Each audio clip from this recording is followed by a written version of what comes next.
So today we're going to talk about couching. You can couch a lot of things. Couching, what does it mean? It means taking a bit of wool or yarn or ribbon or trims. All of these things you don't really want to be stitching itself in, but you can use a needle and thread or your sewing machine, and you can attach it to the fabric like that. So that's what it's about. It's like not using the actual yarn to stitch through, but to attach it with something else. So we'll run through a few things here. I'm just going to try and attach a few things just to see how it goes. Like they talk about trims, and I just went through and found some blue and purple things, and okay. But how about something like fabric? And what else would you use this dazzly stuff for? But it might be all right. Certainly all right if you're making a costume or going to a disco. But just for the moment, I'm just thinking, let's just see if we can couch it as well. So we've got our homemade trim there and all kinds of things, some ribbon. So I've collected some goodies and we'll see how we go. I'm going to start with this. This is just a pearl cotton. So we're going to start with the simplest. Here's a piece of wool.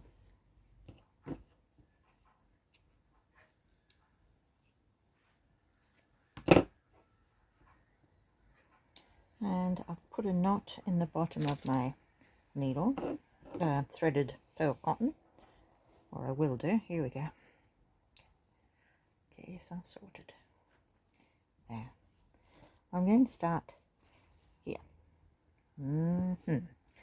And okay, so here's my piece of thread, and I'm just going to do a little stitch over it just for now. There. I'll do two to get myself started. There we go.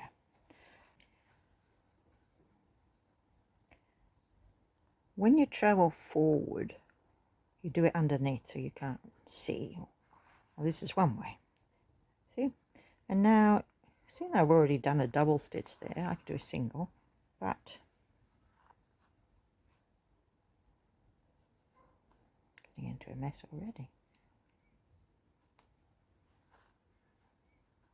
Oh, see, that was a good trick there. If you ever have a little loop like that appear, rather than throw your hands up in dismay, sometimes if you just put your point of your needle in to the loop and pull, it will sometimes just undo itself magically.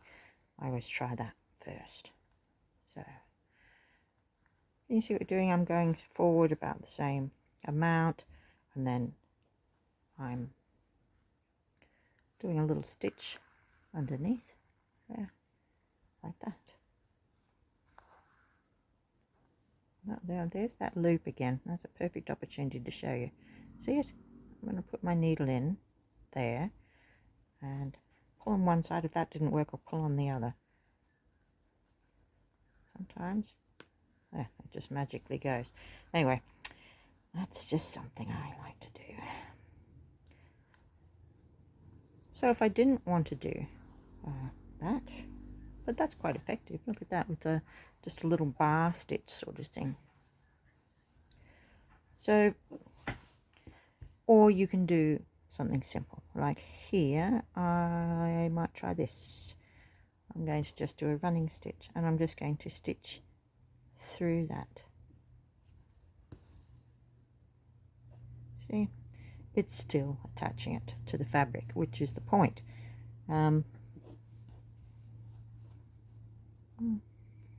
There. Or you could do a lot of different things. Okay, let's try this one. I'm going to do a blanket stitch. Blanket stitch. Okay, well, so I'm going this direction. I want this thread over here out the way. I go there, making sure that I'm underneath, and as this thread comes through, it goes through that little loop and there, so that it causes an edge here and a little thing there, so that's quite cute too. I think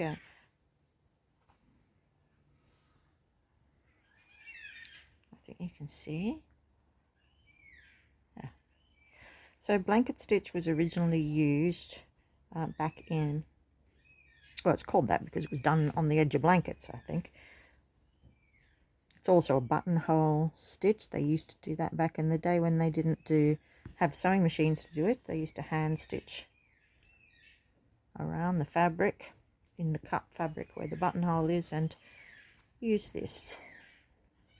Now that's quite effective, I think. But what else could we do? Okay, well, maybe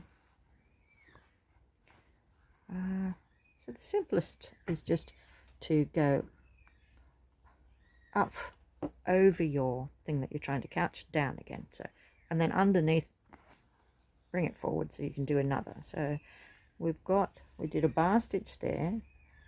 Now we're just going to do a single one. Oops, don't stab yourself.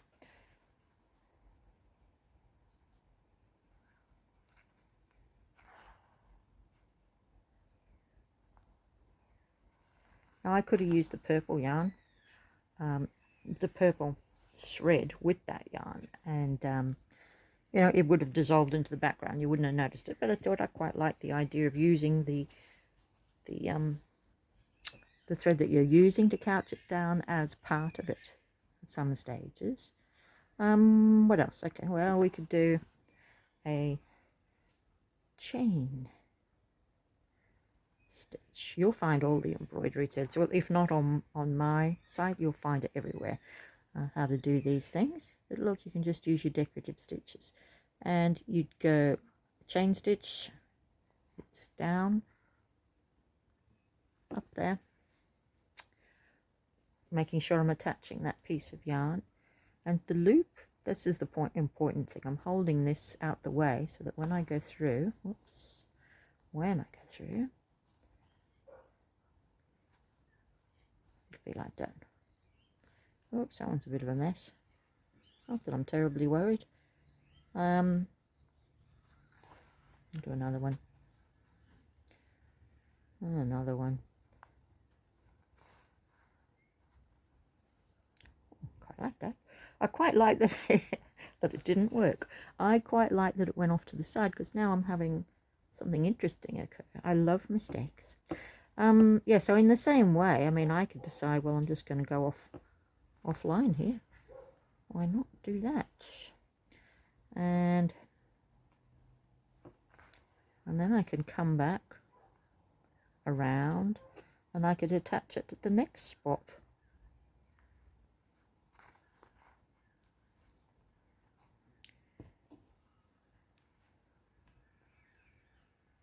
See? That's enough.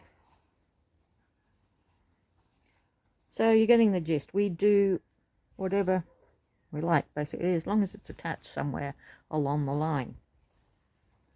I use couching a lot. We will experiment now with a few other different threads, but we don't want this to be a mammoth kind of video, so we'll speed this up a little bit, I think. So this time I've decided to go just a little bit thinner on the thread that I'm going to use. So this is just stranded, and I'm using a single strand this time, just to show you other things we can do. Well, this is a piece of velour, isn't it lovely? And when you stitch velour, if you try and stitch with it, quite often what happens is you get this, the velour will all work its way down a thread, and you'll end up with bare gaps. I'm not trying to get it perfectly, you know, what's the word? Not perpendicular. At right angles, shall we just say, because I can't think of the word. I'm just trying, and I've got a very similar colour this time, so it's not really even going to be seen. But as long as somehow or other I am attaching that, I am pleased with that. So as long as I'm up one side and I'm down the other, trapping that inner thread, that's good enough for me.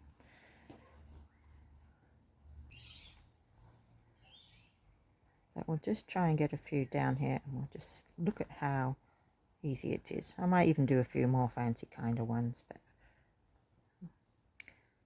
like I say, you could virtually use any stitch. You could use the machine. You can do a zigzag.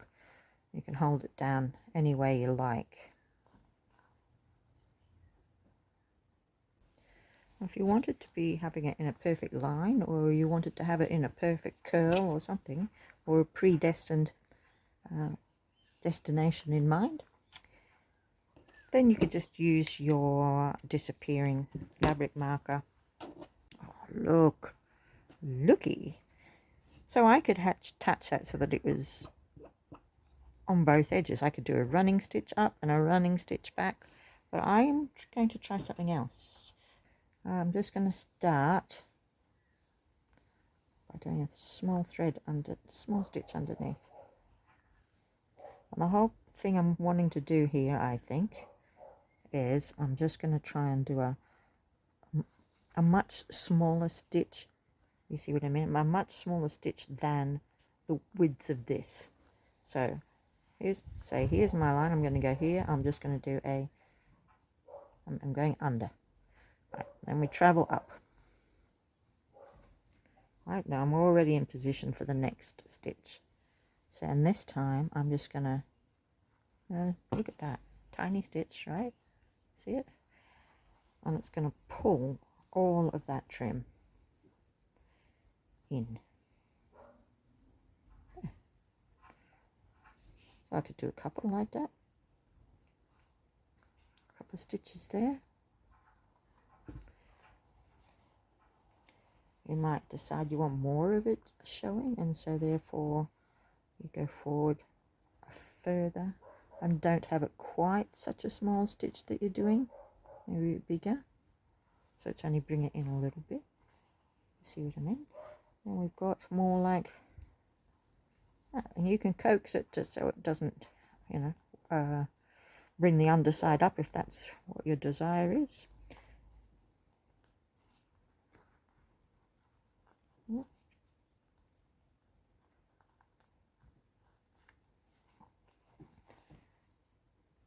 Yeah, so I haven't tried to do, but now I've decided, I'm going to go underneath again, and I'm just going to do a tiny one again because I quite like the way it pushes it in. Oh, and I'm going to curl the edges up. Oh yeah, I like it. I like it, the edges curled up. If you didn't want it like that, you know, you could maybe in parts you're going to do that, and then in other parts you're just going to do a running stitch like that. Like this one here. Look at that. How would we do that?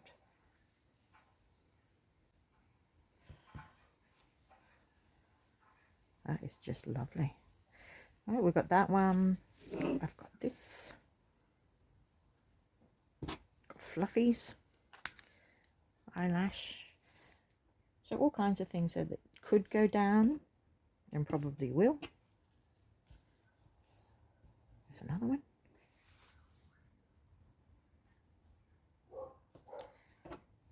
This is another kind of thing I love. I love these yarns that you might have seen this in one of my other videos that pull apart. Can you see how lovely that is? I look for things like that because can you imagine if that was couched on, and rather like this one here that it's the same, it's pulling it out and then in little areas, and I would attach, and then yeah, so we might do a little bit of that and see where that takes us. Okay, look at that, quite dazzling. I will mention, see how I'm all wrinkled here? That's because, you know, I'm not using a hoop, I've just gathered it, you know, up. But for me, that doesn't really matter. If you wanted it nice, you would put it in a hoop, and then it would keep it nice and flat as you're going. But can you see what I mean? I quite like it when it does strange and wonderful things like that. But you know, that's just me, strange individual. But just for the sake of showing you some different things, let's just keep going. So here I was just thinking, here's another one. I might do on this one, I might do crosses. Now I could do so many things. I could go over the edges and take, you know, just little stitches on the edges. I could couch another one on the inside of that. It's plenty big enough. Yeah, so I just thought, well, on this one I might just do some little crosses. Can you see? Okay.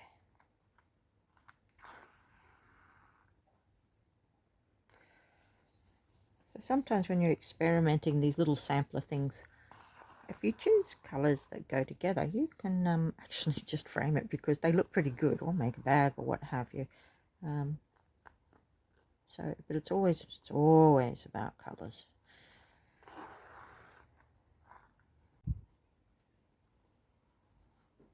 Well, this time I'm using just a snippet of this eyelash yarn underneath again. Just very simple, but I quite like some things. I like to give them a little twist as I go. And then you get some of the eyelashes on one side and some on the other.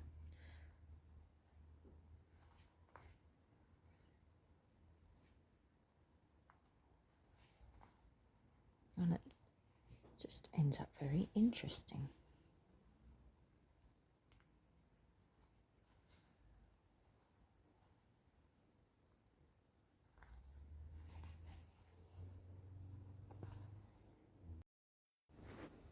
Right, so I'm just going to speed this bit up and we'll just talk about how you can also combine. Like I've taken that lovely ladder one and I'm threading through the variegated wool. I'm taking these two pieces, I'm giving them a twist to make it bigger. You could combine those two as a twist. Have some fun with it and then pop a little surround around it and you would actually be quite surprised because I think it looks pretty good as it is, as a little picture. So we'll just have a look at a few instances where I've used it in my work. You'll find this one on my channel. This one is a gum tree and I show you how to make the whole thing. But can you see how I have couched quite a lot there? Threads down to add an edge or to add a highlight. And this is a slow stitching, and you can see I've used many different trims and things and different ways to do it, but just adding it on, adding it as a border or as a link between squares.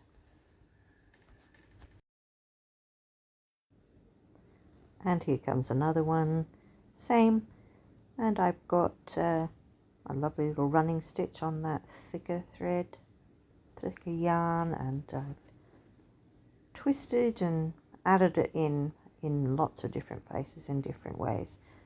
That's one of my kits, actually, all of those bits and pieces that you find there. What's coming up next is here, where I've used it on a felted piece just to really add in some pretty lines and textures. On this one I've got some stitch lines and then also couched lines, but it's all about how it's moving you where I want you to go, and it's coming up and past this pretty dragonfly. So this is another section of the same work, and you can see how much I've used it to bring colour in and to add texture, and I just love couching. I think it's a really great one to use. So I hope this has helped you to gain some ideas about where you might like to use it. My name's Tracy and Art Fibre Stitch is my business. If you would like to see more, don't forget to press like and subscribe to my channel, and you can see all of the future and past ones I've also made. Thank you.